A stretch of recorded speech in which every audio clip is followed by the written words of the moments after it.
예, 안녕하세요. 공돌이의 만물상자입니다. 오늘은 전기자 반작용에 대해서 설명을 한번 해볼까 합니다.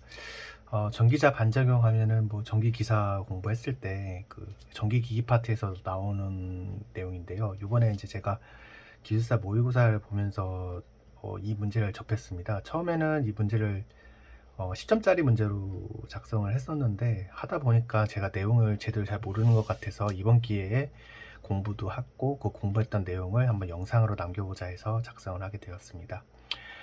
정의입니다. 처음으로 이제 전기자 반정이라고 하는 것은 이제 전기자 조체. 그러니까 전동기 같은 경우는 크게 이제 전기자와 계자 자속으로 구성이 되어 있습니다.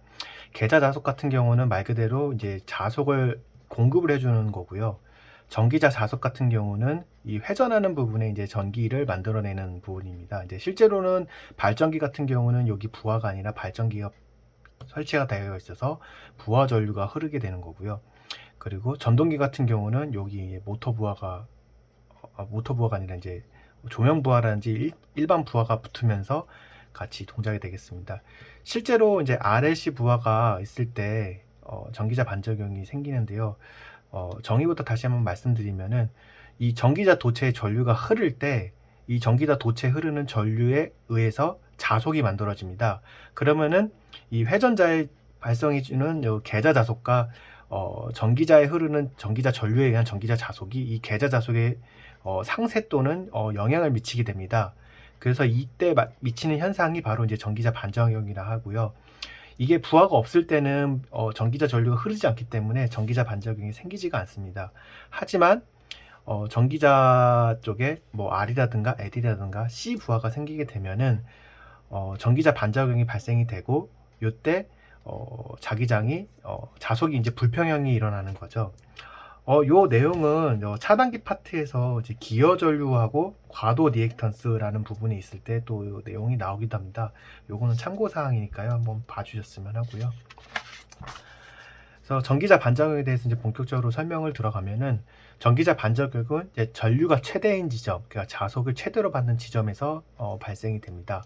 그림 보시는 것처럼 이제 중성축이 이동이 됩니다. 그러니까 자석의 중성축이 이동이 되는 건데 이 보시는 것처럼 요 X 방향은 이제 암페어의 오른나사 법칙, 그러니까 이렇게 들어가는 방향이 되고요. 요 점은 이제 나오는 방향이 되겠습니다. 그래서 이 빨간색으로 표시한 것처럼 들어가는 방향은 자속이 이렇게 들어가는 방향이 되겠고, 요 점은 자속이 이렇게 나오는 방향이 되겠습니다. 그럼 만약에 이렇게 이제 계자 자속이 이렇게 나오게 되면은 요 계자 자속이 들어가는 방향과 그리고 이렇게 전류가 이제 전기자 전류에 의해서 발생되는 자석의 방향이 이렇게 감소가 되고, 이게 보시면 이렇게 부딪히는 부분은 자석이 감소가 되고 이렇게 나가는 방향과 이제 이 전기자 자석이 나가는 방향이 같이 되는 부분이 이렇게 증가하는 패턴이 나게 됩니다. 반대로 이렇게 나오는 방향 쪽도 이렇게 보시게 되면은 이쪽은 이렇게 해서 자기장이 빠져나가는 전기자 자석이 이제 빠져나가는 거고 계자 자석은 이렇게 들어가는 형태이기 때문에 이 두 가지가 이렇게 들어가는 형태라서 이제 증가되는 형태가 나오게 되고, 반대로 여기는 이렇게 해서 들어가고 이렇게 들어가기 때문에 서로 상쇄가 돼서 감소하는 형태가 나옵니다. 그래서 전기자 중성축이 이렇게 불균형을 일어나게 되는 거고요. 그리고 이제 진유기 같은 경우는 전기자가 회전하는 구조가 되어 있습니다. 근데 동기기는 실제로 이제 동기 발전기인데 60Hz로 이제 일정한 속도로 돌아가는 발전기입니다. 이제 동기기 같은 경우는 계자가 회전을 하게 됩니다. 그래서 회전 계자형이라고 나타나고요.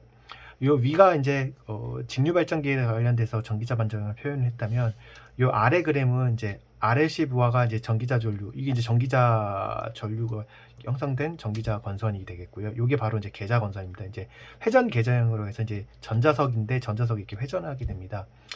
R부하 같은 경우는 이 유도기전력하고 이 전기자 전류가 동상이 되게 됩니다. 그래서 횡축 반작용이라고 해서 교차 자화 작용.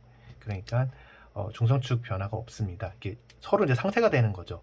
근데 이제 L부하 같은 경우는 발전기의 경우 이제 뒤진 전류. 이 보시면은 유도 기전력이랑 전기자 전류가 유도 기전력이 먼저 나오고 그 다음에 전기자 전류가 이렇게 나오는 것을 볼 수 있습니다. 90도 정도 차이가 나는 거고요. 그래서 뒤진 전류, 감자 작용이라 하고요. 전체 자속이 이제 떨어지는 형태로 나타나게 됩니다. 그래서 역기 전력이 낮게 나타나고요. 반대로 전동기 같은 경우는 뒤진 전류지만 증자작용이 나타나서 전체 자속이 증가되고 회전 속도가 증가하게 됩니다. 회전 속도가 또 증가하게 되면은 또 토크도 역시 증가하는 현상이 나타나죠. 반대로 이제 CV와 같은 경우는 이제 전기자 전류가 있으면은 앞선 전류, 그러니까 증자작용입니다. 반대로 전류가 먼저 나오고 그 다음에 유기 전력이 이제 뒤따라오는 형태로 이렇게 나타나게 되죠. 그래서 전체 자속은 증가되는 패턴이 나오고 역기 전력도 증가하게 됩니다. 반대로 전동기 같은 경우는 앞선 전류에서 감자작용이라고 하는데 전체 자속은 이제 감소하게 되고 회전 속도는 감소하는 형태가 나타납니다. 저는 사실 이제 이렇게 표로 해서 이렇게 설명을 했는데 사실은 이제 이거를 이제 그래프로 이렇게 해가지고 유기 전력하고 전기자 전류를 이렇게 그래프 형태로 표현해 주는 게 좀 더 확실히 눈에도 들어오고 보기 좋을 것 같습니다. 네, 그렇고요. 그럼 전기자 반작용이 일어나면 어떤 문제점이 있는지 설명해 보겠습니다. 일단은 주자속이 감소가 되고 발전기 기전력이 감소가 됩니다. 그리고 전동기 회전력이 감소가 일어나고 아까 보신 것처럼 주자속의 파형이 또 찌그러집니다. 그리고 정류할 때 이제 불꽃 같은 게 일어나서 정류하는데 좀 문제점이 있습니다. 그럼 이런 전기자 반작용이 일어나면 어떤 대책을 해야 되냐?